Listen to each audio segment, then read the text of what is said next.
Cassie had always been cautious when it came to online dating. She'd heard enough horror stories to know that not everyone on the internet had good intentions. But one lonely Friday night, with a glass of wine in hand and a nagging sense of longing, she decided to give Tinder a try. After swiping left on countless profiles, one caught her eye. His name was Alex, and his pictures showed a charming, rugged guy with a disarming smile. They matched, and soon they were engaged in lively conversation. Cassie found herself drawn to him. He was intelligent, funny, and seemed genuinely interested in getting to know her. Their chat quickly escalated, and by the end of the evening, they'd made plans to meet at a local coffee shop the next day. Cassie felt a flutter of excitement mixed with a tinge of apprehension. She decided to tell her best friend, Sarah, about the date. Sarah was skeptical.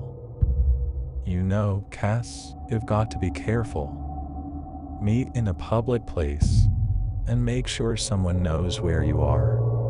Cassie assured her friend that she'd take all precautions. The next day, she arrived at the coffee shop a bit early and ordered a latte to calm her nerves.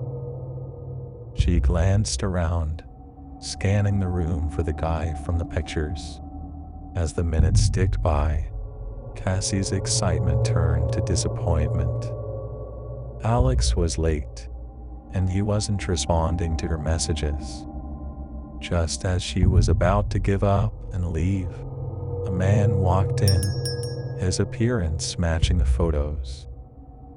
He spotted Cassie and made his way to her table, apologizing for his tardiness.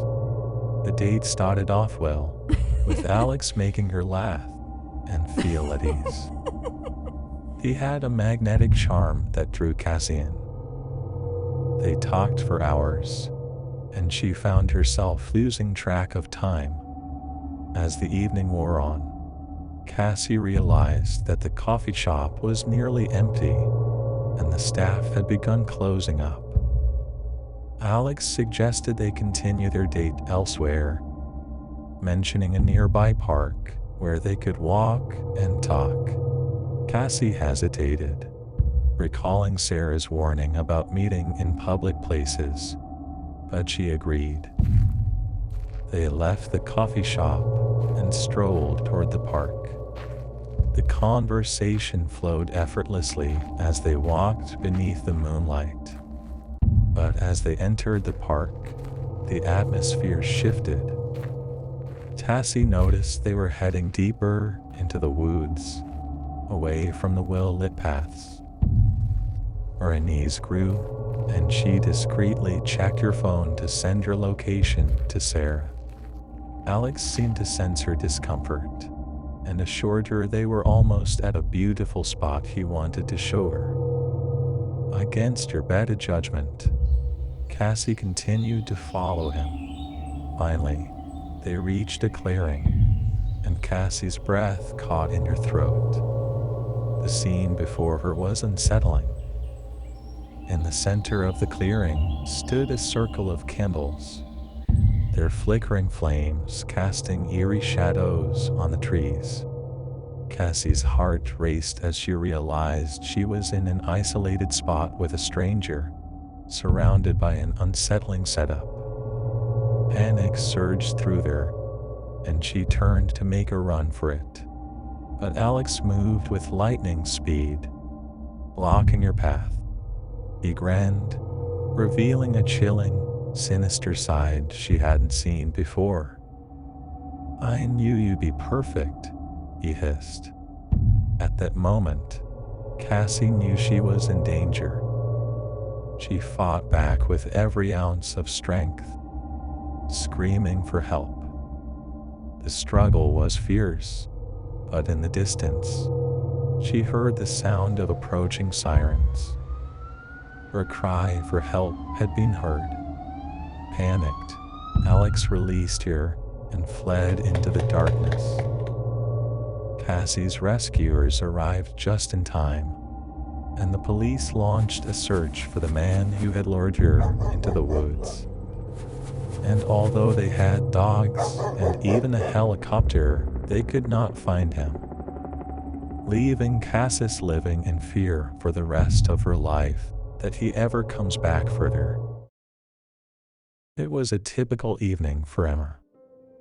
The air was filled with the comforting aroma of freshly brewed coffee as she settled into a cozy corner of her favorite cafe.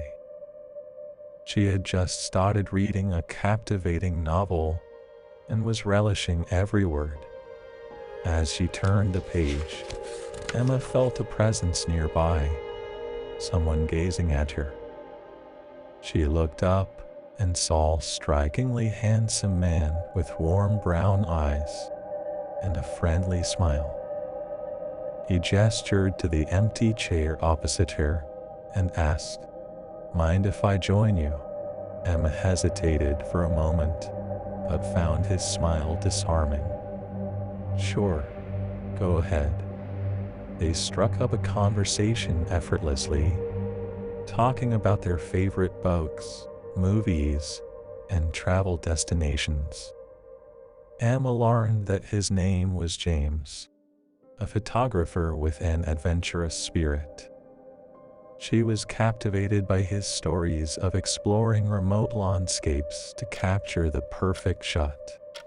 Time seemed to fly by as they laughed and shared stories. The cafe's atmosphere felt electric, as if the universe had orchestrated this serendipitous meeting. Emma couldn't help but feel a connection with James.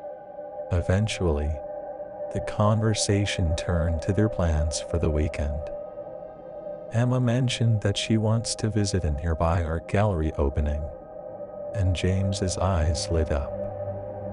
He confessed that he had an interest in art photography and asked if he could join her, thrilled by the prospect of spending more time with James. Emma agreed, since she felt a growing connection with this stranger she had met so randomly.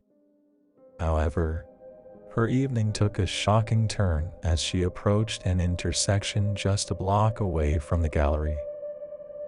Out of nowhere, a deafening screech filled the air, followed by a gruesome collision. Emma's heart pounded in her chest as she saw a truck collide with a bicycle. The rider was thrown violently to the ground, and the bicycle lay mangled in the street. She froze in horror, her breath caught in her throat. It was James. Just minutes ago, they had been sharing stories and laughter, and now he lay motionless on the pavement, a victim of a tragic accident. Bystanders rushed to the scene, and Emma's mind spun with disbelief. She was too stunned to move, too devastated to comprehend the sudden twist of fate. As paramedics arrived, they worked frantically to stabilize James, but it was clear that his injuries were severe. Emma couldn't tear her eyes away from the man she had met only hours ago, the stranger who had become an unexpected companion in this chaotic world.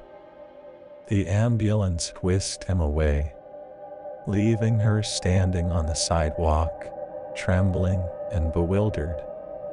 She made her way to the hospital, her mind in turmoil. When she finally received word about James's condition, it was a grim one. He hadn't survived his injuries. Emma was shattered by the news, her heart heavy with grief. She couldn't help but wonder about the cruel irony of it all, the serendipitous meeting, the delightful conversation, and the bond they had formed, all leading to a tragic accident that had taken James away in an instant. Emma left the hospital, her steps heavy with the weight of an experience that defied explanation. She couldn't shake the feeling that life's unpredictable nature had brought them together, only to cruelly tear them apart. Sarah had always been skeptical about online dating. She was more of the old-fashioned type, hoping to bump into the love of her life one day and experiencing love at first sight.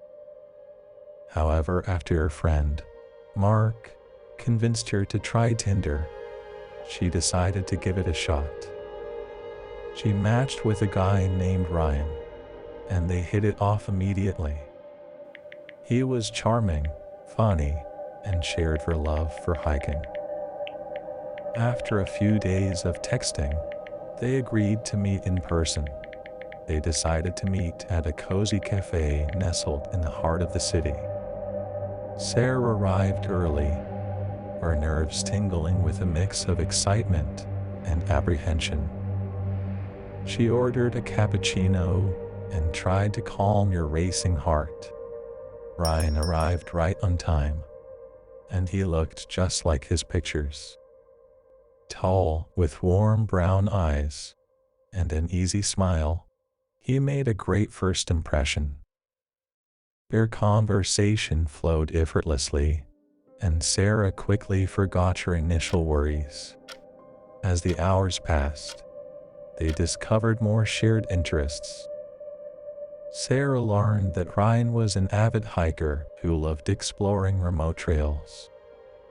She had always been fascinated by the idea of hiking in the wilderness, and Ryan's stories fueled her curiosity. He suggested they take a spontaneous trip to a nearby forest to watch the sunset. It sounded like a dream come true, and despite her cautious nature, Sarah agreed. She figured it was a public place, and they would be surrounded by nature. They hopped into Ryan's car and drove to the forest. Sarah couldn't help but admire the way the sunlight filtered through the trees as they walked deeper into the woods. The solitude and tranquility of the forest were enchanting, making her feel connected to nature in a way she had never experienced before. As they reached a secluded clearing, the sky was painted in shades of orange and pink. Sarah marveled at the beauty of the moment, feeling grateful for having met Ryan. They sat down on a fallen log, gazing at the sky as the sun dipped below the horizon. But as darkness settled in, a strange unease washed over Sarah. She realized they were in the middle of nowhere, with no other hikers around. She remembered stories of people getting lost in the woods, and her caution began to resurface.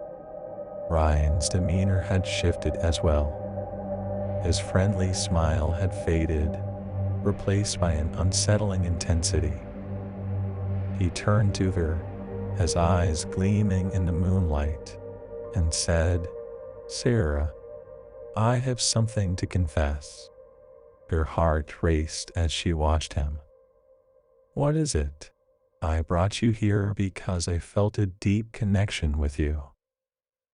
I believe we're meant to be together." Sarah's unease deepened. She tried to stay calm. "Ryan, this is moving way too fast.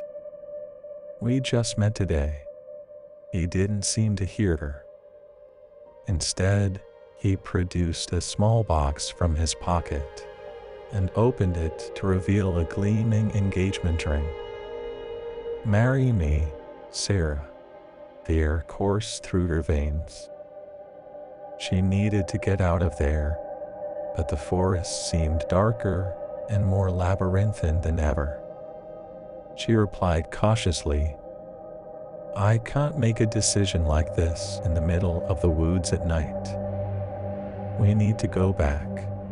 Ryan's face contorted with anger, and he grabbed her arm, his grip surprisingly strong. "You don't understand, Sarah. We're destined to be together, and I won't let you leave." Terror flooded Sarah's senses. She pulled away with all her strength and bolted through the forest, not looking back. She ran as fast as she could, guided only by the moonlight, until she stumbled upon a hiking trail. Gasping for breath, she continued running until she reached the main road. A passing car stopped, and she pleaded for help. The driver called the police, and they soon arrived at the forest. The officers searched the woods but found no trace of Ryan. Sarah gave them his name and the details of their Tinder conversation, hoping they could track him down. 3 days later, he got arrested, and the police found out that Sarah was not his only victim. Are you scared now? Have you ever experienced something scary on Tinder? Please share your thoughts in the comments. Leave a like, subscribe, and for more stories, click on the videos on the screen. Thank you.